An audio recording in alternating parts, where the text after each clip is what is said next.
The Diaries of Olivia. Chapter 1. Frustration and Time.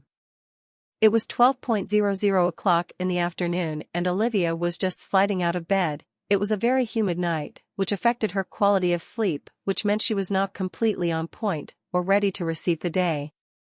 Suddenly the phone rang. Olivia jumped. She was not pleased as she was not in the mood for any conversations, and did not wish to speak with anyone at this present time. Olivia glanced at the phone and saw the name Aunt 88 flashing on the screen. With a very reluctant approach, she pressed the receive button and answered the call. In a very low spirit, Olivia said, "Good afternoon, Auntie." Responded with a very stern tone, "Good afternoon, Olivia."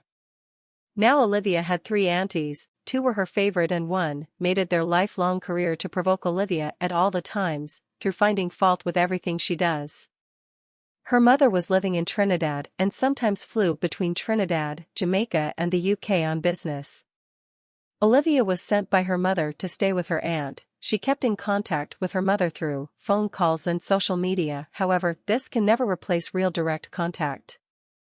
Olivia could tell that her aunt was not in the best of spirits and that she was looking for an angle to take out her frustration out on Olivia. This was an extremely high occurrence as this happened very often, especially when things were not going well for her aunt. Before continuing the conversation, Olivia braced herself and took a deep breath, uncertain of what was going to occur. Olivia could hear her aunt smoking through the phone, taking strong, distinct drags of the cigarette. Her aunt then asked Olivia if she slept well. Olivia stated that the temperature throughout the night was very humid, which prevented her from sleeping properly. There was a long pause, which made Olivia a little nervous. Her aunt then said to Olivia, "So what are you doing today, Olivia?" Olivia stated that she had no plans at present and that she was not feeling her best today. Over the past 8 years, Olivia was diagnosed with anemia and was admitted to the hospital on 7 occasions to receive a severe iron transfusion to help manage her condition. Her condition is currently being monitored. Olivia's aunt was aware of this, but showed no empathy and shrewdly made statements implying that Olivia was lazy. Her aunt would speak behind her back, telling people and her other 2 cousins that she was crazy.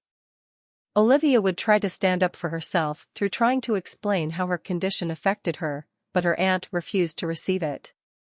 Olivia's aunt was already aware of how Olivia's medical condition affected her, but avoided any statement of interest concerning her health and said in a sharp voice, "Well, I would like you to complete the shopping list on the fridge, clean every room in the house," considering that this house was a 7-bedroom house with 3 landings of stairs. Olivia attempted to confess that it would not be possible to complete all these tasks, as she could not manage these duties today, but her aunt abruptly cancelled her out, saying that she didn't want to hear excuses. When she gets home, she wants everything in order. Her aunt had a way of exaggerating situations and going on and on about a topic that required no further comment.